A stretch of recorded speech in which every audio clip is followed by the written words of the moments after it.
I'm really sad this morning because I went to go make tea as per usual, Right, okay.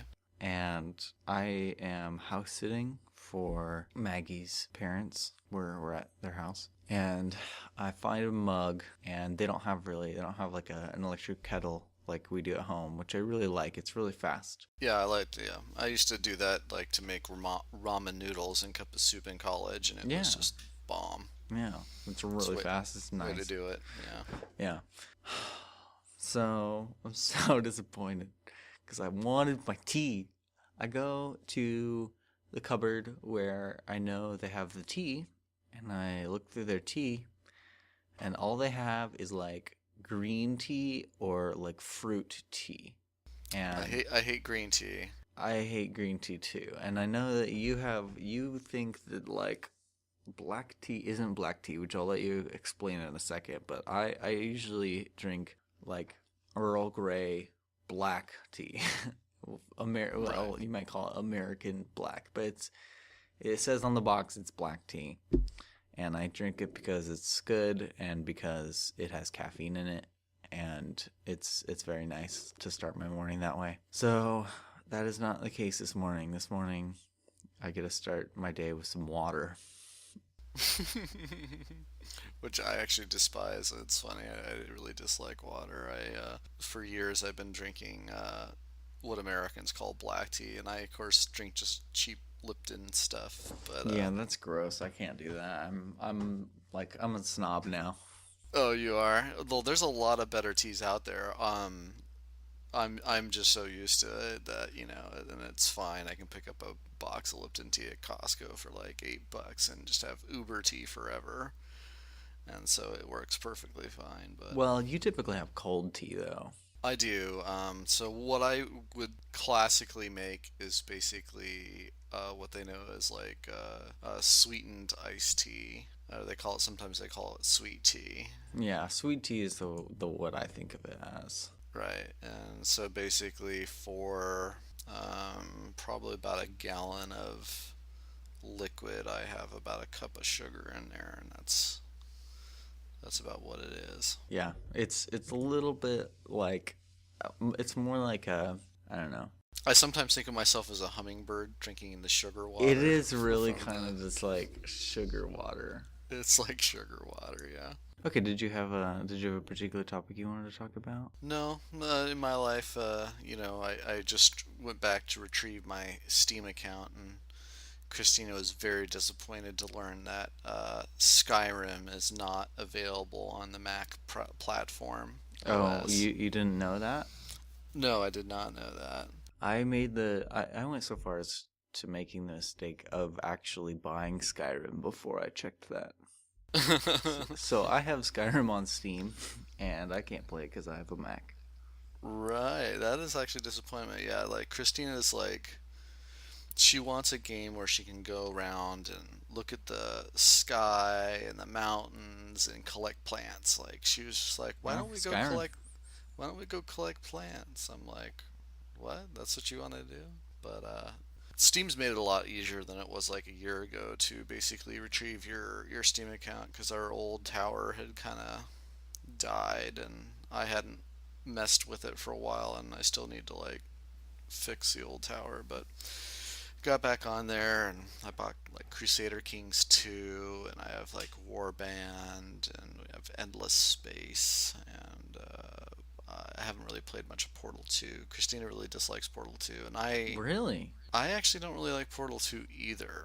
Okay, well, hold on. Those other games, I have no idea what those are. So after we're done, you'll have to show me what those are. But Portal 2 is a fabulous game, and you two are both wrong. I think the storyline for Portal 2 is okay. The problem is that it really I think the game designers the mechanics are awesome in Mm-hmm. Portal 2, don't get me wrong. But the settings, you're pretty much stuck in your sort of decrepit interior environment that's paneled walls and pipes everywhere, and that's what it is. It's like It's an escape game.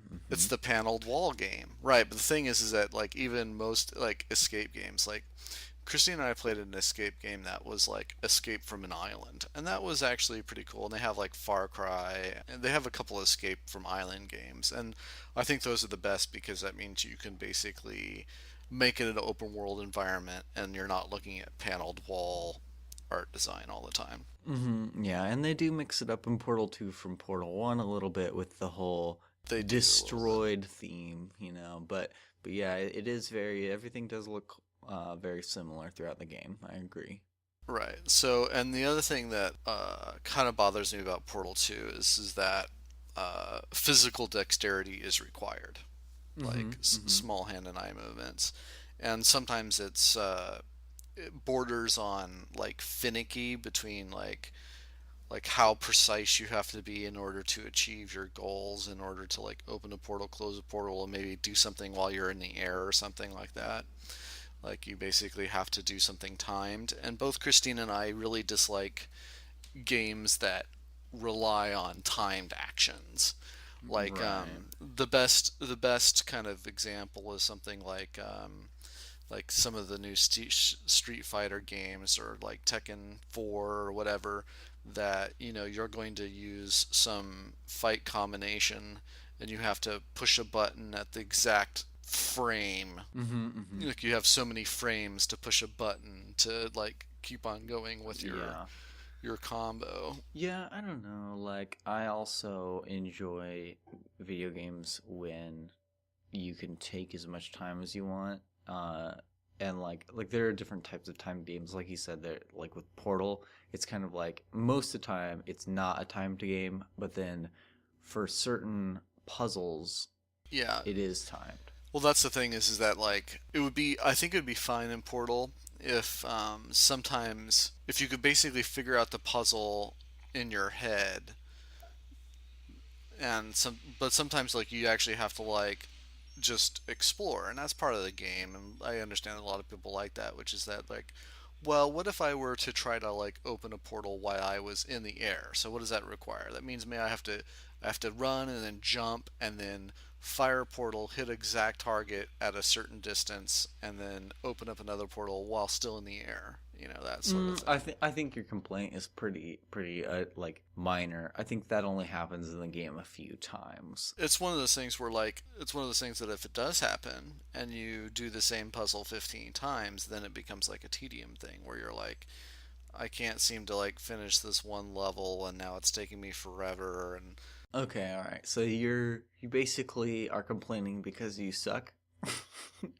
yeah, that's part of it. Yeah, it's basically that I can't really continue on if like it's more of the thing like what makes a bad game experience. It's like there's another game that I don't mind playing that I suck at, which is Hearthstone, and we've talked about this. I don't mind being bad at a game. It's about if it's something that robs you of your experience, though. If it like Okay. if you're immersed in the game and you're enjoying it, and then if you run into something and like there are like things like plots that can basically break immersion for you, you know what I'm saying? Like it's not Hmm. just being bad at a game, it's just some element of the game is breaking your immersion in the game and it's making it not fun. So, okay, so do you know about one of the arguments of like console games versus PC games? I have no idea now. I have like Okay, talking about okay. this So immersion. there's actually like a online constant flame war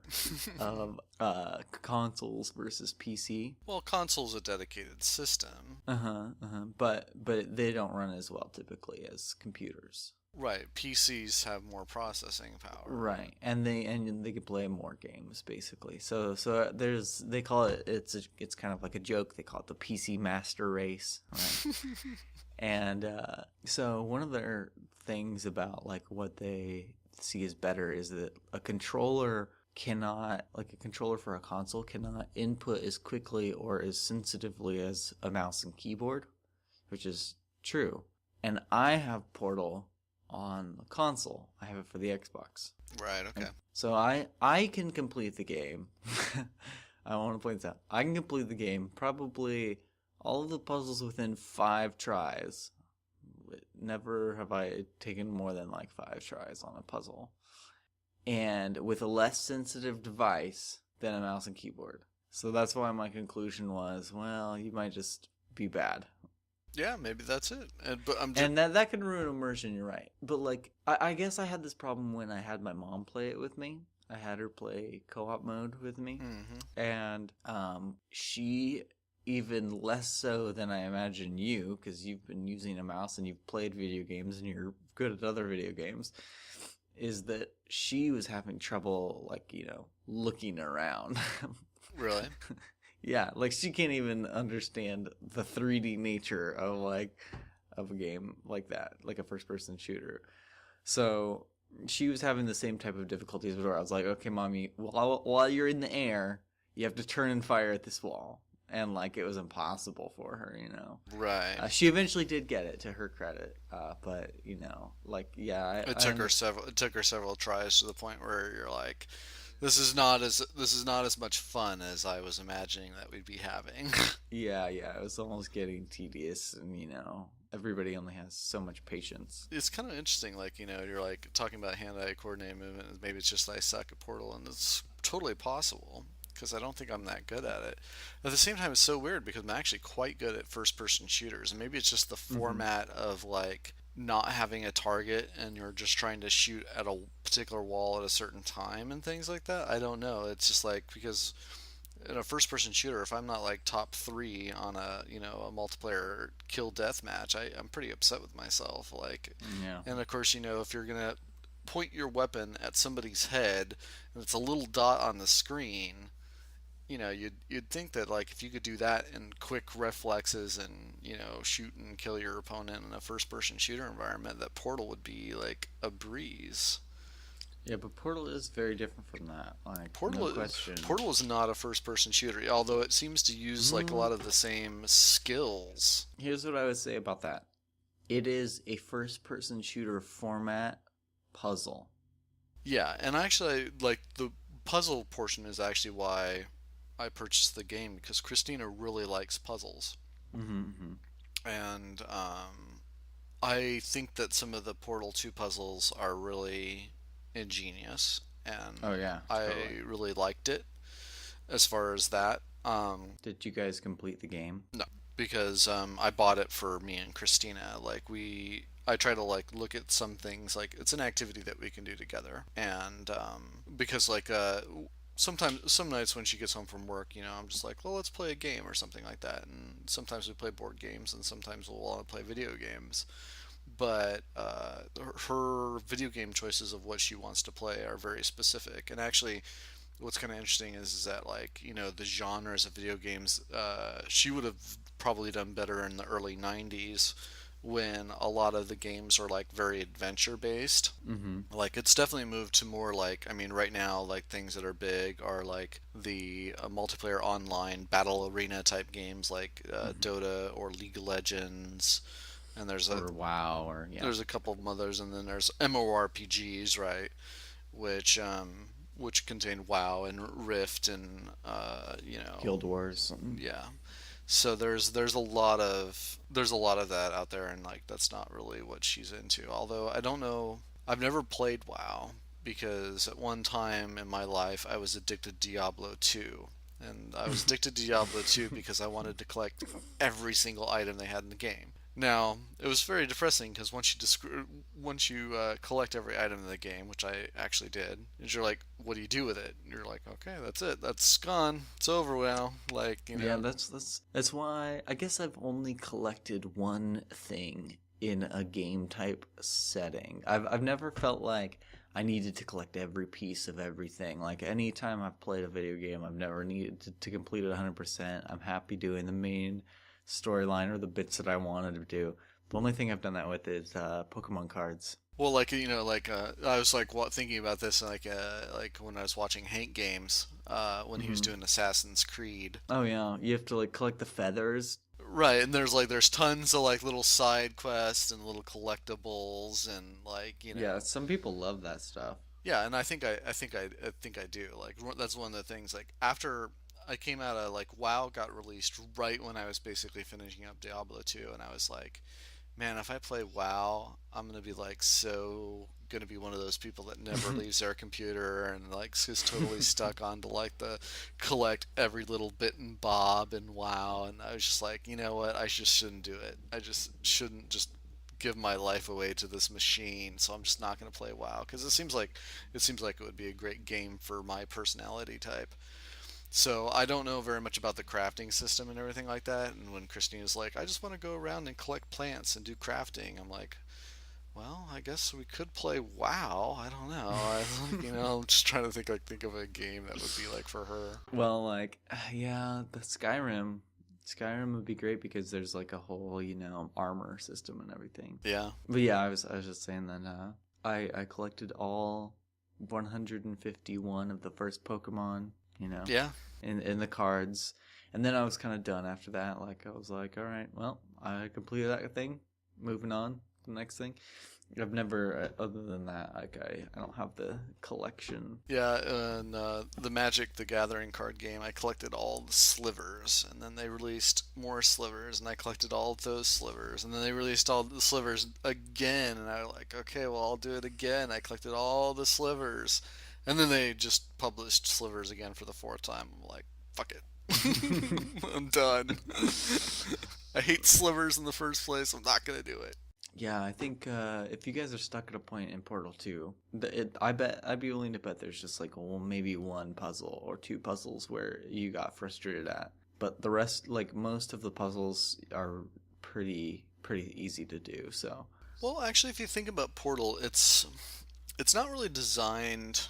What's funny is it's not really designed for the story. Even though it has a great story, it's not really designed for that. no, it's not. The idea is that I think this is like the game designer's intention is that you go in, you try a puzzle, and you fail. Mm-hmm. That's like actually part of the design. Mm-hmm. You go in and you fail, and you're like, oh, and you have the epiphany discovery moment, and then you go back and you solve the puzzle, and you get the gratification of solving the puzzle. And every once in a while, you might like be like, oh, I don't know how to do it. Oh, I figured it out. And then you try again, you're like, oh, but I didn't quite get it quite right. And then the third time, like, so I think the game designers purposely made it so you'd always fail the first time.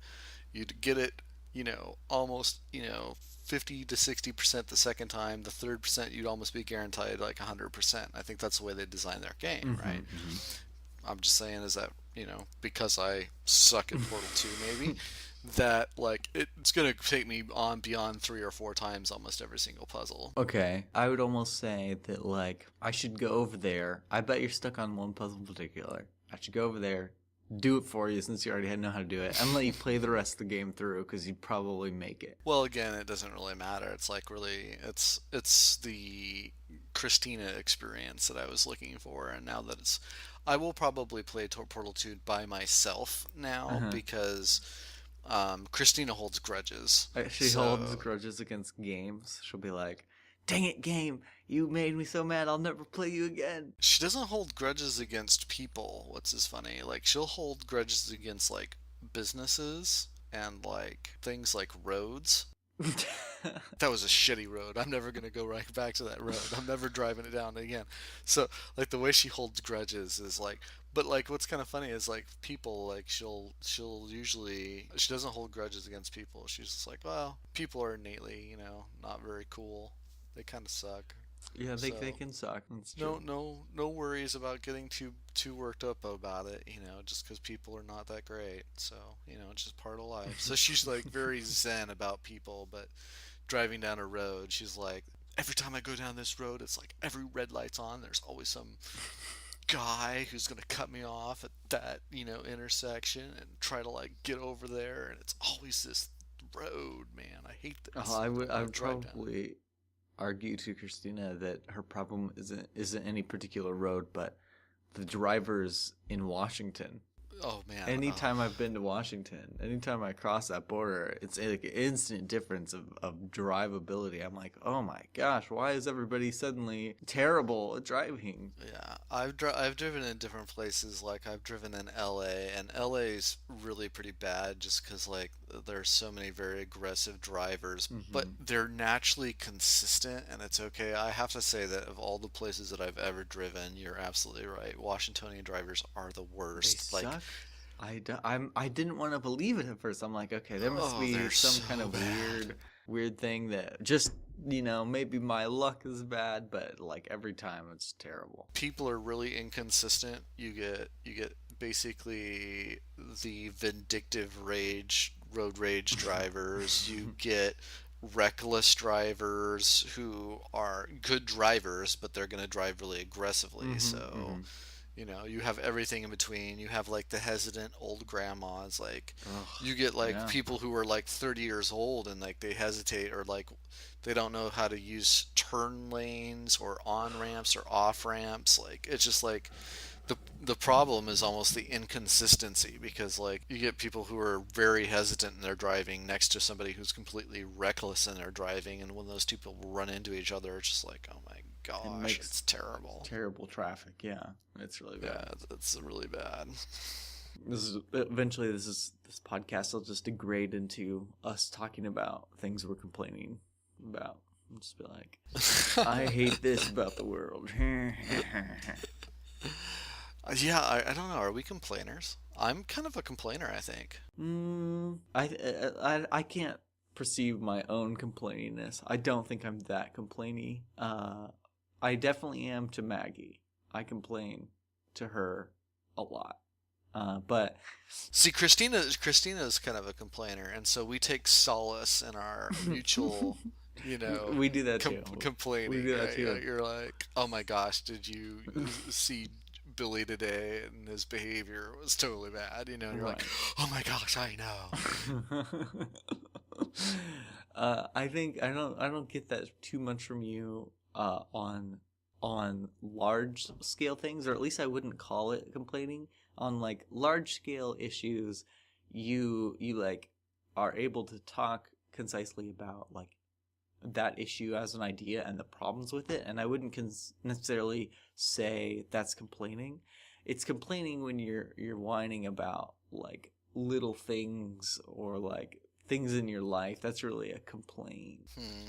Yeah, I don't know. I mean, it would be interesting. That's something that I don't know. I think that would be interesting to get sort of I don't know, like a straw poll or a consensus about whether or not I'm a complaining person. I think you might get like 50% yes. Well, people tend to make snap judgments on that kind of thing. Hmm. It's really hard to find people that have known you really long times and like they would treat it like a concept, or they would break it down rather than just saying give it a yes or no. Yes, you're a complaining person. Stop it, or whatever. Right.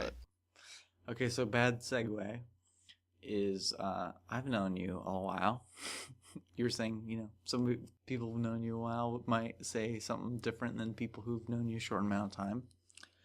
I've known you a while. Something that you brought up to my attention a few years ago is the idea of keeping things secret until you're finished. yeah, it's part of the process that I went through about how to stay motivated on a project, whether or not you should procrastinate on like whether as a procrastinator, it's the same kind of questions, or like looking at like personality flaws. Like I'm a self-reflective person, and if I find something you know that I'm not good at, then I want to work on it. That's part of like the whole thing where self-improvement, and everybody can kind of, I think, probably needs to it, because nobody's perfect, and so there's always room for improvement. And of course, your mother, who's my sister, is a big self-improvement guru, and she goes so far as to read almost like every book that seems to come out on the market. But and there's a lot of good ideas there about like basically people who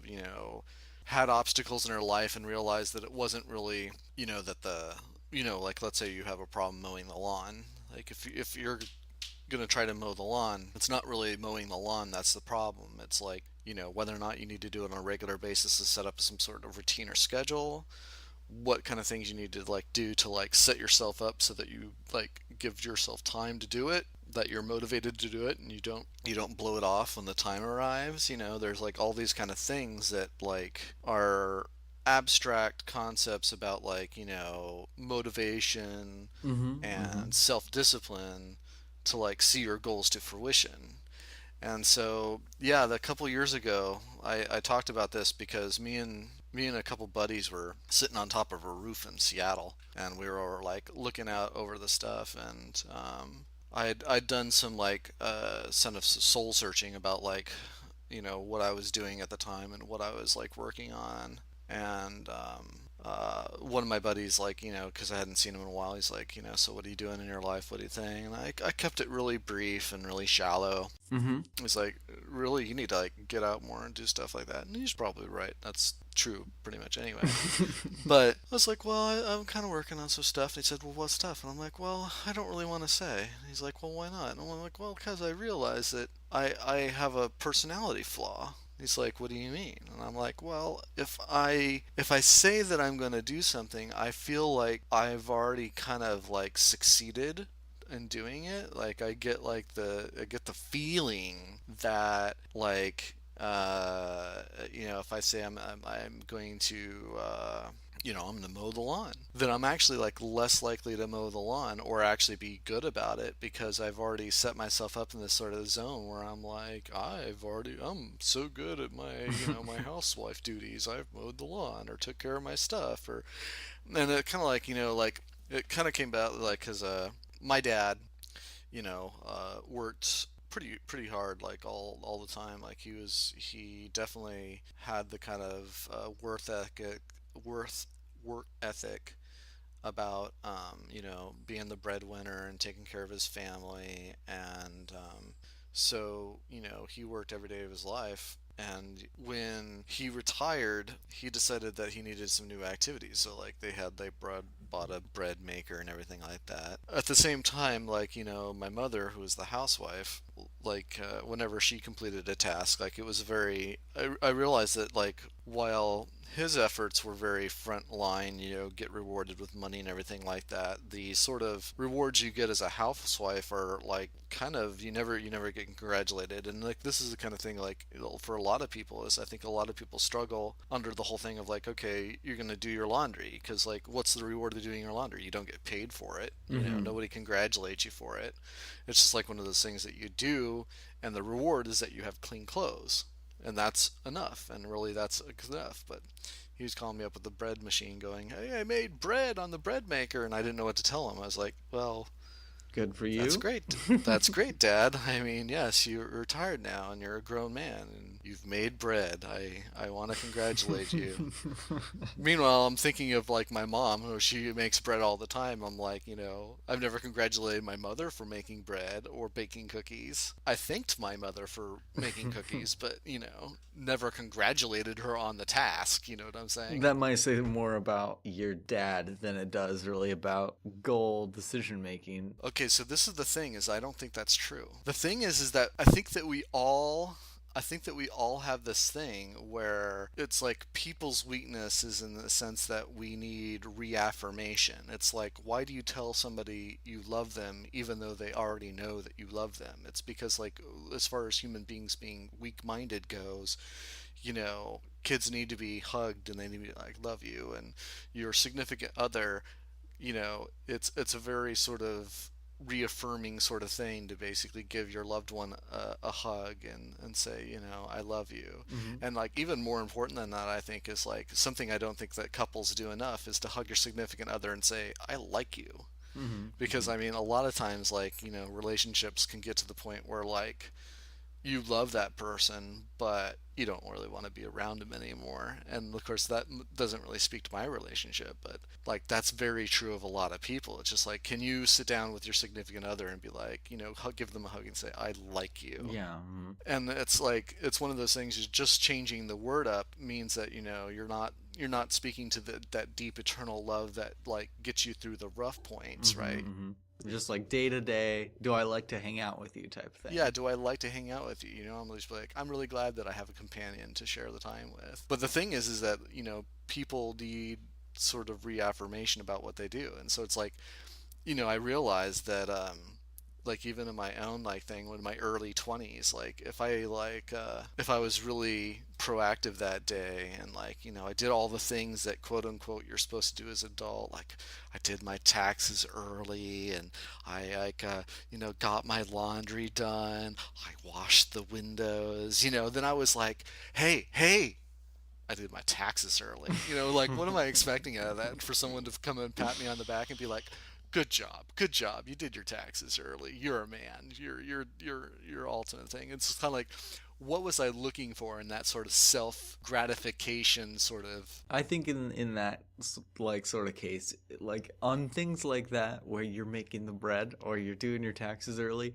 I really think you should internalize that and be sort of, I guess, proud of yourself. Like I don't think of as that kind of pride as like a, like a deadly sin or whatever. I kind of think of that as like, why not? You made an accomplishment, and like no one's gonna ask you about it, but you can like let that be kind of a pat on the back, a self pat on the back, where you're going, you know what, I'm a responsible person, and it like can boost your own confidence. And that, I think that's what you should do with that, instead of seeking out some kind of like, of course I do this too, I'm sure, but like That's the thing is that I think that we all are guilty to it to a certain degree. Yeah, we right. are, sure. I think you should try. Be like, I like your girlfriend gets home and you're like, I made dinner. And you're like, look at this, I made dinner, like, and you didn't even ask, we didn't even talk about it. It just came home and it was like magically done. You're like, whoa. Yeah, yeah. I think that's bad. That I don't think that's good that like we do that. Well, it's one of those it things might be where natural, like, but I think it's very human. It's okay to basically be like, I think, look at what I did, right? I did do this. I did do that. I, sat down and I, got this done. So it's all about things that you did accomplish. But the thing is that when we make goals, sometimes we basically tell somebody like, I'm going to lose 10 pounds. And so we talk about things that we will do or that we're going to do. And the thing is that just like the sort of like mental, reaffirmational process or the self-congratulatory process that we all kind of look for, it's like, do we get a feeling of accomplishment by telling people that we're going to do something? and we do actually. There's like several studies on it, and there's the reason, like, you actually apparently found somebody else who found this out, and he made a TED talk. If you guys aren't familiar with TED talks, we'll put a link. Yeah, so that conversation on the roof, like I was basically saying that like I think that I have a personality flaw. This guy was talking to me. I think I have a personality flaw, which is that if I tell people what I'm thinking about doing or I'm going to do, I feel like I'm less likely to do it because I get the feeling of accomplishment without ever doing it, right? And then like 2 days later, another buddy who's on the same roof in the same conversation, he sent me a link to this TED talk. And Oh, of wow. course, like, and so he was like, it's so funny that like we were just talking about that. Yeah. I don't know where he'd heard it or everything like that. And so yeah, like this TED talk, I forget who it's by.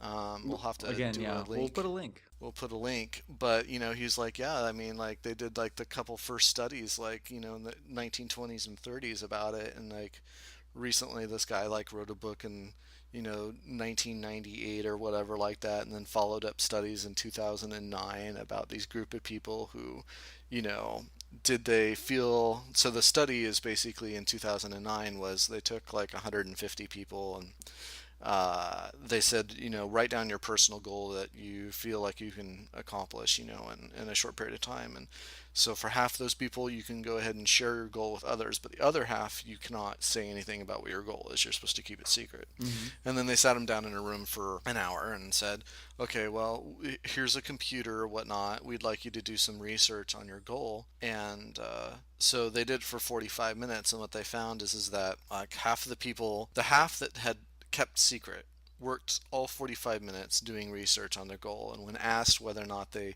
felt like they had accomplished something or felt like they were closer to their goal, they said basically, it was out of a multiple choice sort of thing. Mm-hmm. And the majority of them said, well, I feel like I still have a long way to go and achieving my goal, and that I'll have to continue to work hard to get it. But the people who basically had shared their goals with others said that they actually quit halfway through, where they got distracted by other computer things like Facebook or whatever other social media. So they only did average research of like 30 minutes. And when they felt like, did you accomplish your goal, their responses were, yeah, I feel like I've made really good progress, and that like the accomplishment is close at hand. So it's like, it was definitely, for psychological studies, and I think this will probably be done, more psychological studies are more likely to be done about this, is that there's scientific evidence now that basically says that if you basically say, oh, I'm going to learn Chinese, or I'm going to lose 10 pounds, or I'm going to do this, and you share this information, you're less likely to accomplish it because you've already got some of the gratification from just sharing your New Year's resolution. And of course, this is February. A lot of people have already Given up ship gone on and there.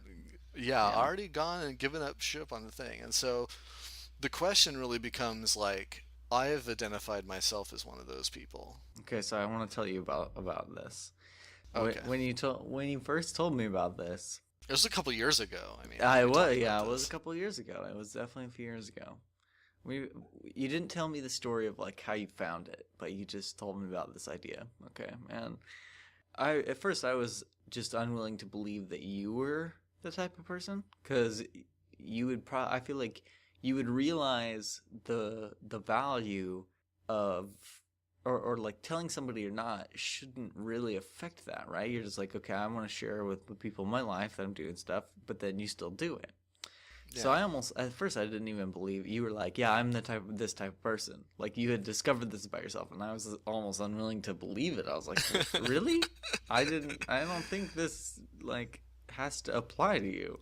Okay. Well, it's kind of, so you dissociate with people who you'd consider, I guess, weak-minded, but it's Well, just like, maybe. Okay, but but then the fact that I at first didn't even believe you, I didn't even not think I was this way, right? Okay. There's no way. I was like, I'm definitely not that way. Ben might think he's that way. I'm not that way. Come on. Not me. I don't have that problem. No, I don't have that problem. Well, I've been thinking about it lately. And I still don't know if I am that person. Okay? I don't really, I can't tell. I have no idea. But if I am, I can't really risk it, because I really, really want to accomplish my goals. Like I have some serious goals besides the one that we talked about on like a podcast ago or two about me moving to Europe. Everybody just knows that one if they know me. Like that's just that doesn't feel the same for some reason. You gave that one away many years ago. Right. It's that information. Why is that different? Why does that feel any different than like some other maybe minor goal? Is it like I can tell people that and I know I'm still gonna do it? I don't know. It feels different to me. Yeah, Okay. I'll talk about it a little bit. Okay, anyway, so I decided I can't really risk it. So, I've been working on my goals. I started pretty much in December and like, trying to write them down and stuff. I don't really subscribe to the whole belief of New Year's resolutions, because nobody does that. And well, I think it actually feeds into this entire problem, which is really bad, that we don't really take the actual problem is that like nobody takes their New Year's resolutions really seriously. It's like devolved into like just yeah, like just I don't want to use word diarrhea or something. I don't know. Yeah. Yeah, and no, so I don't want to do that. So I've been kind of trying to think about my goals in a different way, which is that like I'm basically gonna just spring them on people when I'm done. Yeah, and okay, so like we had our nephew come and live with us for a few months, and I noticed that in this particular problem, like and I think this is really true for a lot of like teenagers, is like, you catch him going out the door and you say, hey, you need to clean your toilet, or like some just minor chore like clean your room, make your bed, or whatever. did you do your homework, or And like, the response would be like, oh, I will, and I'm like, okay, you will clean the toilet, or you will do your laundry, or you will do your homework, okay. But the thing is that in that moment, like, teenagers use that as an excuse to get out of it. It's like it's a it's a mechanic of postponing something, right? It's a procrastination thing. Like they're Hmm. actually using the "I will do something" as a mechanic to push it away to a later time. Like it's actually an actual mechanic of procrastination. I think this is the same thing we do. Is like you'd be like, well, I'm gonna get on the treadmill. I will get on the treadmill. Well, why don't you get on the treadmill right now? He's like, well, I will do it.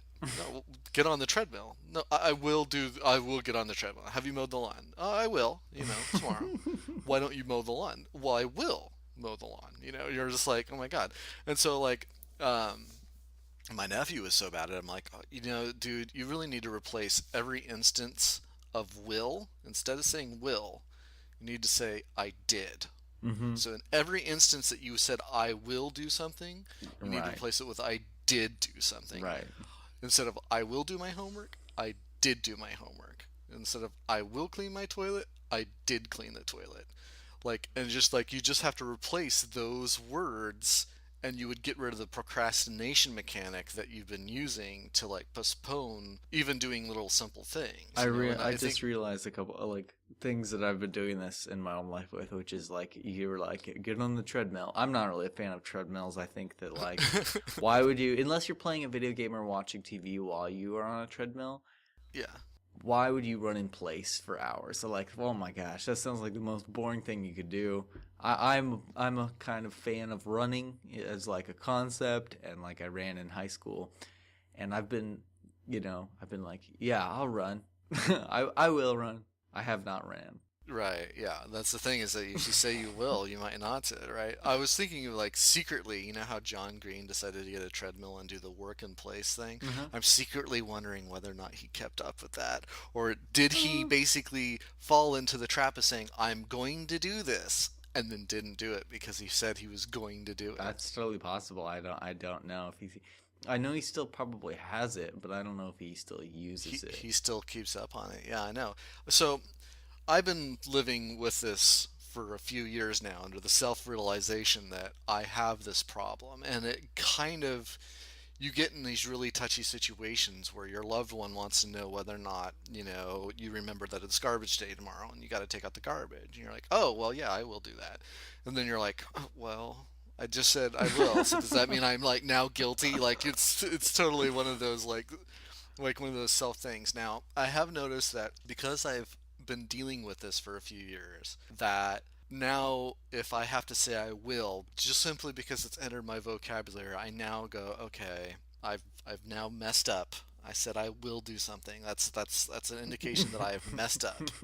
So now I need to basically say, okay, after this YouTube video, or after I, get out of the shower, I make a plan. I will take out the garbage after this Do task. you And so, envision yourself doing it? Because that's one of the techniques for like goal getting goals done is like you yeah, envision you've talked to yourself me. taking the actions, not the actual like finished product, but you envision yourself. Okay, I'm gonna get out of the shower and like dry myself off, and then I'm going to go to where the garbage exists. I'm going to take it out of the bin, and I'm going to walk to where it is dumped. And then like, but you don't envision past that. You're like, okay, I'm not going to envision the part where I put it in. You just like block that bit off, and then you're more likely to do it. No, actually, I have to do the exact opposite. Actually, I don't think of anything about the task. Like you've talked to this about before, where like a book that you're reading, like a self-help book, basically said that like if you really are struggling with a task, you can envision yourself doing the process. It may have just been Wikipedia. What I have to do is what I tend to have to do is, rather than envisioning completing the task, I actually have to basically envision myself without distractions. Like I said, okay, I can't sit back down to the computer. I like basically envision all the things that I can't do instead. I can't open a book and sit on the couch. I cannot sit down at the computer. I can't go get a snack. I can't go into the kitchen and get a snack. No, instead I envision all the things that I can't do until this job is accomplished. And because I've set myself basically a time of day that it's going to get done today, that I tend to be like, okay, get out of the shower, take out the garbage, and then I'm like, now I can get a snack. Now I can sit at the computer. Now I can do all these things that I really wanted to do in my slacker life. It's like this is my goal, is just to sit and veg in front of the computer. So now that I've accomplished this and this and that and this, I can now sit at the computer. And I do that a little bit too. I mean, the thing is that then you have to ask yourself, like, how much discipline do you have away from distraction? Because, like, I mean, one of the things that I'm working on right now, and of course, this is one of those things that do you want to tell us? You don't have to. You don't share. You don't have to tell us. I'm not gonna. I've actually decided I'm not gonna share this because, like, Okay. this is actually something that needs to get done, and Don't get the yet. gratification of telling people you Right. don't want that. So no, that's why I've actually.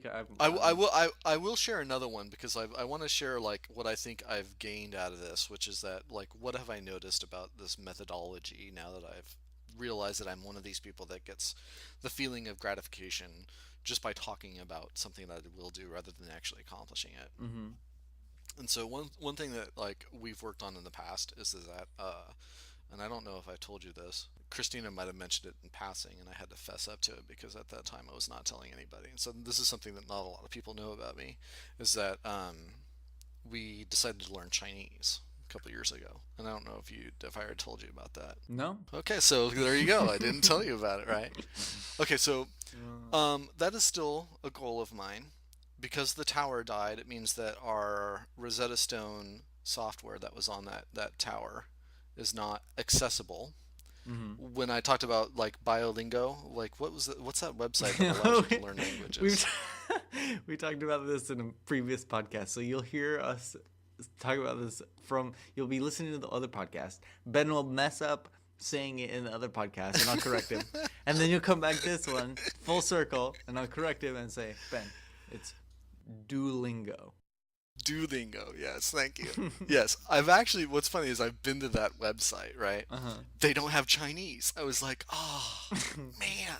Yeah, what I've found is that because I've taken the stance, it allows me to not feel guilty about not accomplishing a goal because I didn't tell anybody about it, right? Mm-hmm. So I don't have to, like, feel anything. I could, like, basically it means that you can dabble in it. You can get your feet wet. You can be like, you don't have to be like, I'm gonna learn Chinese, and you don't have to fess up to, like, any sort of failure when you say, well, how the Chinese thing going for you? Well, I haven't done shit on it yet. You don't have to say. You can basically have years of gaps, like, where this is like we've had this software for years, and I finished the first year of it, like the first portion of it. Mm-hmm. So I basically have basic Chinese, like, I know some stuff. But that being said, like, I've not really Kept I up can't on sit it. down and watch a Chinese movie, and I can't finish it, and I haven't finished, like, a lot of the years, like, and I've forgotten a lot of the stuff. And so what it enables you to do is means you can get your feet wet without, like, committing to it. You can Mm-hmm. dabble in it, and you can leave it alone, and you don't have to feel guilty about it. It basically gives you a lot more freedom to basically, like I said, dabble in your interest. Be like let's say if, like, your goal was going to be, like, playing the guitar, learning how to play the guitar. If you just don't really talk about that with people, you can pick it up once every 2 months and play the guitar and feel okay about it. I was going to bring this up as, like, actually a personal example of this is that I decided one day, I was like, I want to learn how to play the guitar. And so I purchased a guitar on Amazon and I had it shipped to me. You pretty much jumped into it, man. You just, like, Yeah, I was You just went like, for I want to do this. It was college. I remember you called me up one day and you're like, let's talk about some chords, and we played some chords, and. No, I didn't really tell anybody. I just, like, did it, and this was before, like, I had a significant other or anything, so I didn't tell anybody really. And, like, my roommates started hearing shitty guitar playing in the other room. And so I eventually got better. It was a really bad guitar. Like, it was just like it was like $100 guitar. It was really My first bad. guitar was really bad too. Okay, so anyway, and I basically learned some basic chords and songs, and then I played on my roommate's guitar, which was a much nicer guitar, easier to play. I played on that a lot, and so, like, they kind of knew I was practicing and stuff. And yeah, and then like I got the guitar that I have. My dad gave it to me because he doesn't really play it anymore, and so that's my guitar, and it's fairly nice. And I dabble, like you said. Like I'm not Santana or anything, but Like you don't have to like be like I can now play like Stevie Ray Vaughan or Santana or something like that or Joe Satriani. Like there's no benchmark that you have to reach and say I have learned how to play guitar. When you basically just say instead you just be like, oh, you play guitar, and you be like, yeah, I know some chords. Like you can basically say what you actually can do, and be like, I know some chords. I can do bar chords, and like I can do a solo, and that's about it. Like you can basically say what you can do, and it doesn't bar you from everything because technically you've already reached whatever benchmark you had, which is basically, learns I picked basics. up you get as far as you basically want to go. You if you want to really play like Stevie Ray Vaughan or something like that, then you'll probably just continue on until you can actually play a couple Stevie Ray Vaughan songs or something like that, or like Jimi Hendrix or whatever. But if all you really want to do is be able to like sing along to like some chords that you're playing. Well, I've actually done something else, which I realized kind of when I started, which is that, okay, well, I'm definitely going to improve over time in this particular thing, and you can actually kind of watch it. So, what I've done is over the course of like my guitar playing, I have recorded myself playing guitar just to like my computer every once in a while, and I'll just like play a song and see how, how it goes. And if like I could take clips of this. If I do this like every so often and take clips of this, you'll be able to see like a drastic increase of like my ability to play and skill and rhythm and stuff. So I've been recording all along. Every once in a while, I go back and look at that first one, and I'm like, that was terrible. I know. Well, that's the thing is that you kind of have to give yourself allowances for sucking at things, Yeah. and sometimes that's hard. Like a lot of people, it's kind of like okay, it's kind of like the meaning of failure. Like, what does failure actually mean? Well, the thing is that what you find if you think about it at any given time is that you never fail at anything.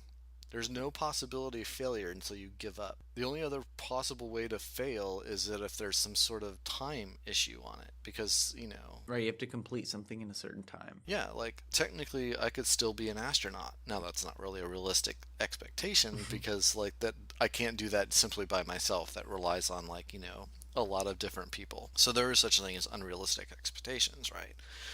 But if you have not given up on whatever your goal is, then you possibly can still succeed in it. So the really failure is benchmarked by you saying, you know what, I'm not going to do that anymore.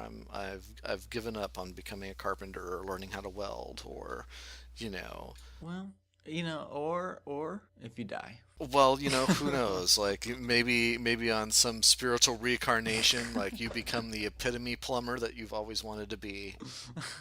Like I suck at plumbing, so that's like one of my personal things that I struggle with is like Things you want to try to learn. not really. It's just like I tend to always have to redo whatever I just did. But I managed to fix the kitchen trap on the first try, and I was like, yes! I got a great feeling of accomplishment in the sense that I didn't have to like redo it. I was like, yes, I finally did a plumbing job the first try, one try only. It was success all the way. Did you have to go tell Christina? Christina, look, I did it. I was actually because she's lived with me for 10 years. She's seen the results of my plumbing disasters in the past. So she when, was like, celebrating too. some sort of toilet broke and everything like that. And she's just like, "Huh, it worked." And I was like, "Yes, it did. Yes, it did." Because like really when it first broke, I was like, "Oh man, this is going to be painful. I just know it." You look at those things with like cynicism, right? Where you're just like you make some you make something out to be worse than it possibly could be. It's going to be the worst case scenario. I just know it's going to be the worst case scenario. I'm going to replace this thing. It's still going to leak. I'm going to find out that I like fucked up the piping behind the wall, and now I've made it a bigger issue. You start imagining all these scenarios in which it could be worse. And that's with plumbing. I have to say Because of my experiences with plumbing, I tend to blow things out of proportion. Yeah, I think I've come to the point where I've realized this with you're gonna accomplish a plumbing task during a day, or you're gonna mow the lawn. I think I'm coming to a point where I realize like I gotta stop telling people stuff. That you will go, or you're going to do, or something like that, or Yeah, stuff that I'm gonna do, stuff that is my goals. I've even come to like a place of where I mentioned the possible. I'm not even gonna say what it is because I don't want to do that to myself, right? I want to do it really badly. So So are you thinking that you are one of those people that like you're basically not in your testing stage right now? yeah, I think I am. I'm trying it out. I don't want to be a denial. And I think it's better to do that anyway because the guilt of telling someone is not enough to like motivate me to do it. Yeah. I kind of mentioned an idea. It was like a goal I had, and this might get meta or like, Okay. Right. Good. yeah, maybe Abstract. yeah, Yes, okay. abstract. So I mentioned to one of our friends this idea. She works in like a kind of like a related field that I had in mind, and I mentioned it, and she was like, "Nah," and didn't really think it was possible or practical. And she went home, and Okay. Right. and after that conversation, I was mad. I was like, "How does she know?" No, you know what? In fact, I'm gonna prove her wrong. And I didn't really say it was like a goal or anything that like I was gonna do, but I was just like sort of talking about it as a concept.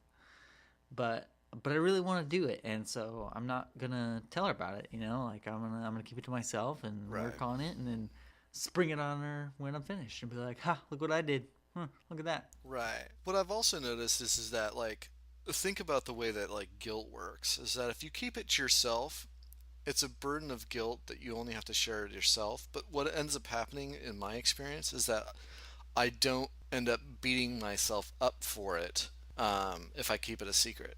Like it'll still the guilt will still be there a little bit, and I'll still have it in the back of the mind, and in that sense, it actually acts as a motivator because it's the whole thing of like I haven't actually failed yet.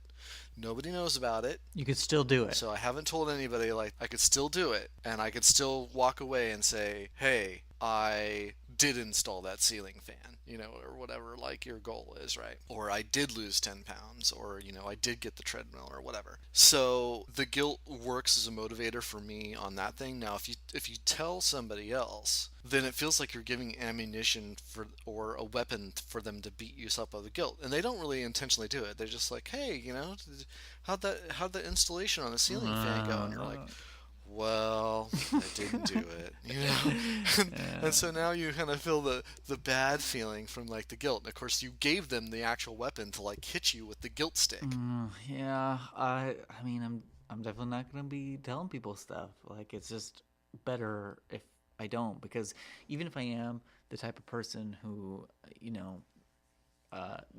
can still get their goals done and tell people, like, I don't get the satisfaction that I don't really want to risk it, right? If I am the type of person who gets satisfaction, then I'm not serving myself by telling other people about my goals. Well, it's more of the thing of like you want to like you want to get to a place of like you see what I did. Like, have you seen what I've done? And yeah, I think speaking of completion, I think we should probably stop there today. I didn't want to run too long, so I think that's about it.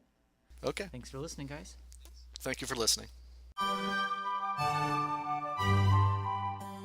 This has been a Gravity Well podcast. Thank you for listening, and have a lovely day. We'll see you next time.